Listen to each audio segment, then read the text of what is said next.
Okay, quick trip. I'll just take the blue tack off the side speaker. Even though I put it on the bloody camera, though I lost it. I had to make use of that blue tack that was on the camera that I mentioned. So yeah. Anyway, yeah, we've got sunny Littich, but if it rains for the next few days, we might not actually be going out. I should be stuck in the house sorting some more seeds, shouldn't I? Okay. Hang on, I suppose we could time it. Footsteps. Every 2 footsteps is a second. I don't know. Oh, hang on. Is there some sort of clock on the camera?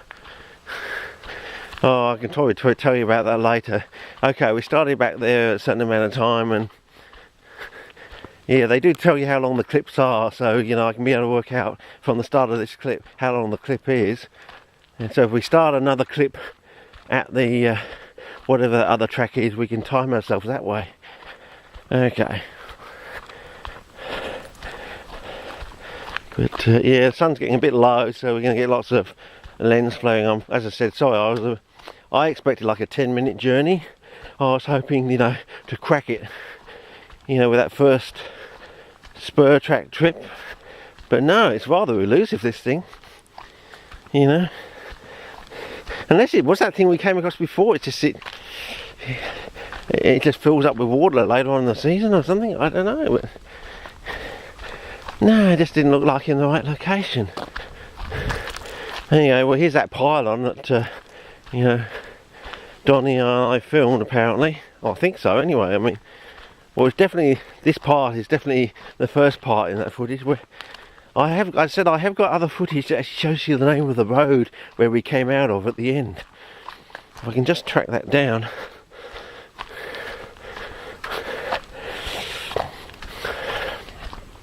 Or did I cut that out because we were going to take it to the bloody meeting and we didn't want anyone, in case there was Bernata there, to go there and bloody rip them all out.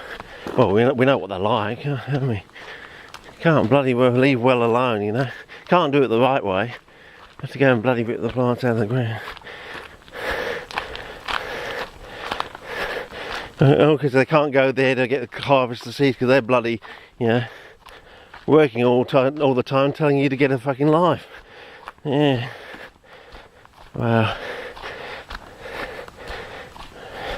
Well, if that's part of Abbott land, I don't want any far. Well, maybe we're going to be going down to that pylon area down there and looking back on the wet wall there, sort of thing. So yeah. So yeah, okay. Now, it was Donnie and I were basically looking in this area, and we were looking out. You can see that pylon roughly in the distance, but of course it was VHS camera. So, you know, things aren't quite the same. And I reckon those cables are thicker now. Ah, is that what all that bloody bizzo was when they were here? Has that changed? Check back on the footage. I reckon those cables are thicker. They look different to me. Then you check back on those clips I did only 3 or 4 weeks ago when they were, you know, opening the gate in there and doing some bizzo in there or something. We didn't know what it was. I reckon they were bloody changing the cables on there or something, because they look thicker, much thicker.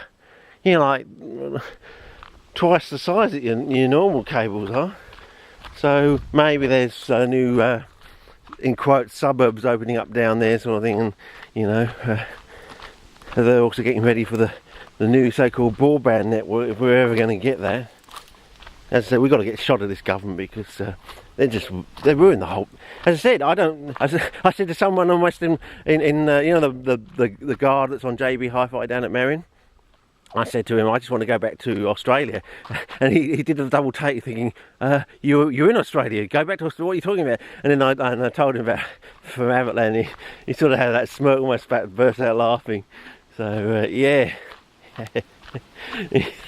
Double take. Yeah, I want to go back to Australia. What? But you're in Australia?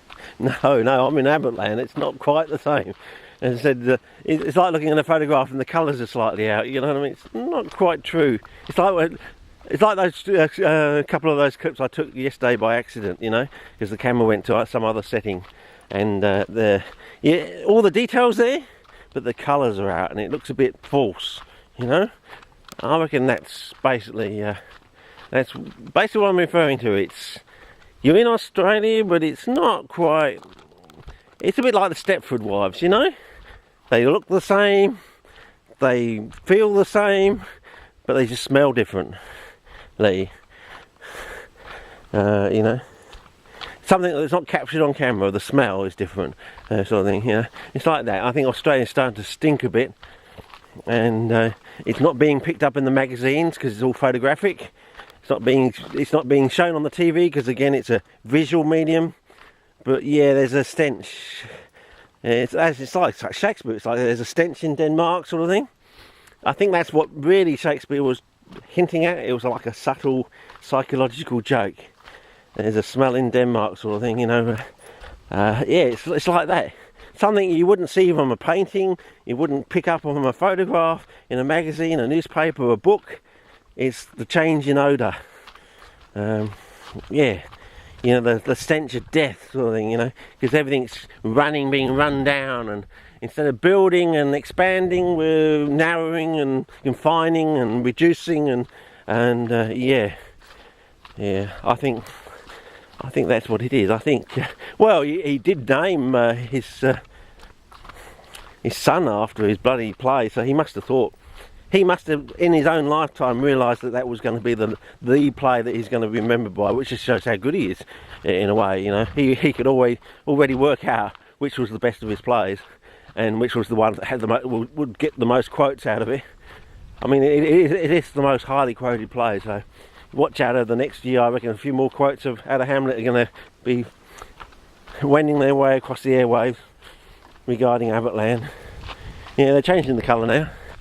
They're going from the white to that colour, and then eventually they go to the darker stuff as we get further in. We'll probably film later on in the season or something like that, but yeah, stunning vistas.